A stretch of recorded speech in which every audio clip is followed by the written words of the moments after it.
Hello, hello, and welcome to my YouTube channel, Raising Girls with Irene Bangwell. My name is Irene Bangwell, and I want to thank everyone who's been following all the videos we've been uploading over the last couple of weeks.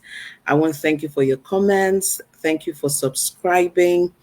And if you notice in the last couple of days, our name changed from Parenting Champions University to Raising Girls with Irene Bangwell. Yes, it is still the same channel, still Irene Bangwell. And I had to make these changes so that I can just focus on talking about raising girls. This is actually my specialty in parent coaching, so I want to keep the conversations around raising girls.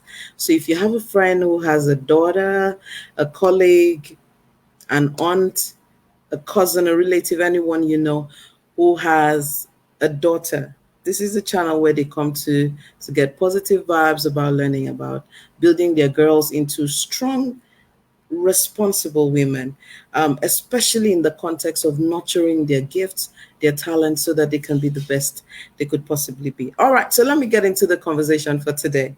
Today, I'm going to be talking about two interesting concepts that play out when we're talking about parenting girls.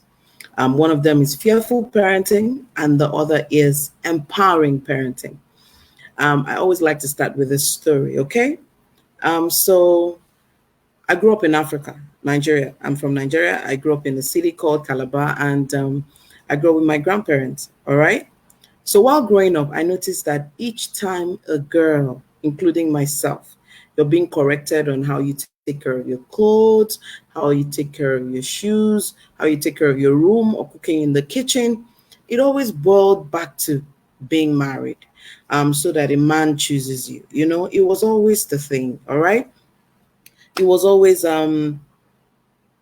if you don't do this, how will anyone marry you? If you don't do this, how will anyone choose you? It was always the motivation. And even at a young age, I always felt like, but if I washed my clothes, it's first good for me. Why does it always have to be tied to men? While in my home directly, I didn't get any pressures about getting married. But you know, it was just there. It's a cultural thing. It doesn't matter how many degrees a woman gets. If marriage is not on the plate, then you've not done anything with yourself. So for me, there is something about this parenting model that I am concerned with. There's something about this parenting model I'm concerned with because, in my opinion, I think it is coming from a fear based point of view. I think it's coming from a fear based point of view. I also think that it doesn't take into consideration the needs of the girl or the purpose of the girl, because sometimes parents are dismissive of the opinion of the girl. It's always about, I mean, whatever you're saying, this is where it ends. So today I want to show us different ways where we can start making adjustment and why we even need adjustment in the first instance. So when you see me look this way, I'm looking at my notes, everything is okay. And are you ready for this? All right, let's go. All right. So first and foremost, I've said, we kind of, without knowing it, we tell a girl that everything she wants to do is not important. If there's no marriage on the plate, if there's no kids on the plate. So it's been exciting for me to start seeing people saying, you know what, the same way you do bridal showers and baby showers, how about business showers for your girls? All right. Why don't you save money? Instead of saving money for her wedding, save money to set her up, to start something. As a Christian, my background and perception about who a woman is starts from Genesis 1. Genesis 1, the first time God meets mankind, which is man and woman, he speaks to them. He speaks to them for productivity. He says, get into the world, replenish and the earth, dominate. He didn't say man dominate. He said both of them should dominate. He said both of them should be responsible. So that gives me the perspective that as I raise my two daughters, Brianna and Elena, I need to show them their place in the world where they're supposed to dominate, where they're supposed to take responsibility. And in my opinion, marriage is something that happens later. A woman's identity. When I say later, I don't mean in terms of age. I'm saying it's not supposed to be the first thing on the plate. The woman needs to discover herself, her potential, her values need to be built up, Her knowledge base needs to be built up. She needs to acquire skills. She needs to make decisions. And those decisions don't even start with men. Decisions start with the choices she makes as a teenager, the choices of courage, whether to pursue the things that she's passionate about or not. And then, because I find that the more a woman steps out to do something on her own, she's equipped more holistically, all right? So that even when it gets to the time for making marriage decisions and being responsible for kids, she's an enlightened species. She's not just a product of, I have lived all my life to be married, all right? So she brings an enriched perspective to her marriage relationships, to her kids, and all of that, all right? So how do you know if you are operating fearful parenting or empowering parenting? So let me distinguish between the two first. Fearful parenting is so that every time you want to do something with your kids or your daughters, you're always going, I don't want people to say this about you, so that you can marry on time. So for instance, you walk into the room and you notice that one of your daughters is not trained properly. Fearful parenting goes, what? Why are you chewing like that? What about when you go on a date? How would that appear? I don't want people to say this about you. I don't want people to say that about you. It's always about other people. It's always about what the girl does in response to other people, or so that other people say this, so that other people say that, so that other people say this. That's fearful parenting. But empowering parenting says, I need to teach my daughter how to chew properly. For Irene Bangwell, if I saw that, it's okay, this girl needs to learn proper chewing, so that when she gets into public spaces, when she's having business meetings, when she's at work with her colleagues, I want her to, I don't want her to be the one that eats awkwardly, makes those noisy sounds. It has nothing to do with marriage, date. It has everything to do with how do I equip her knowledge and her skills, all right? So one of the things I have learned is fearful parenting takes actions out of fear of what the child might lose. Fearful parenting takes actions out of the fear of what the child might lose. Okay, on a day, she's going to look this way. When she goes to meet her in-laws, they're going to say she wasn't trained properly. I mean, that's not strong enough for me, all right? That's not strong enough for me. For example, telling a girl to learn how to cook and clean is so disempowering. So for example, just a few days ago, my daughter was complaining about having to sweep for the second time.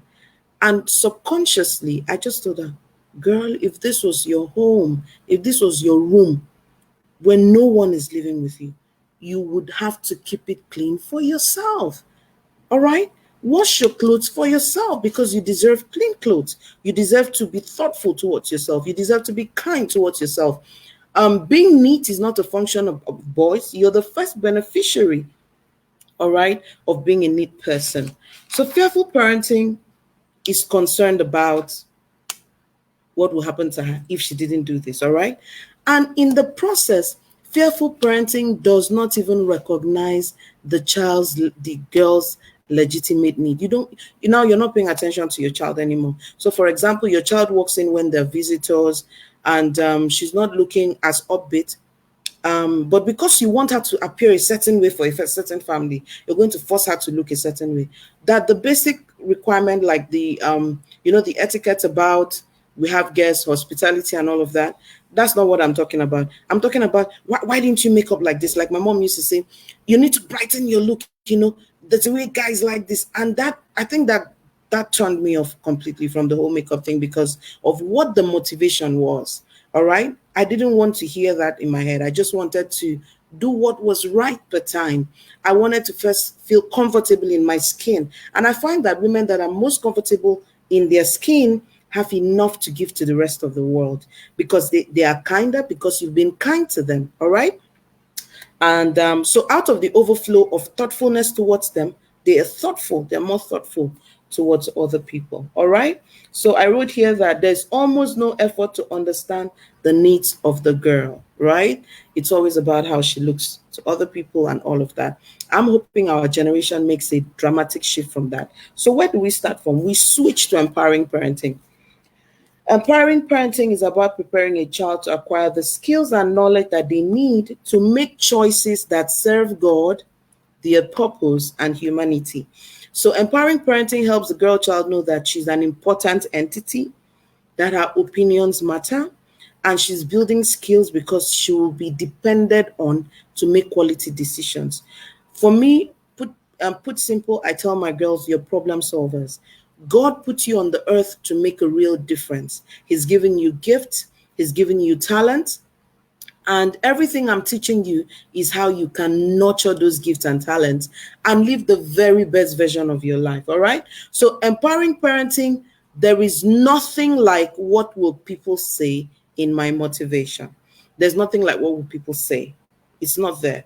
If my kids have a gap, a skill gap, and they do something they're not supposed to do, then I realize it's time to teach them this.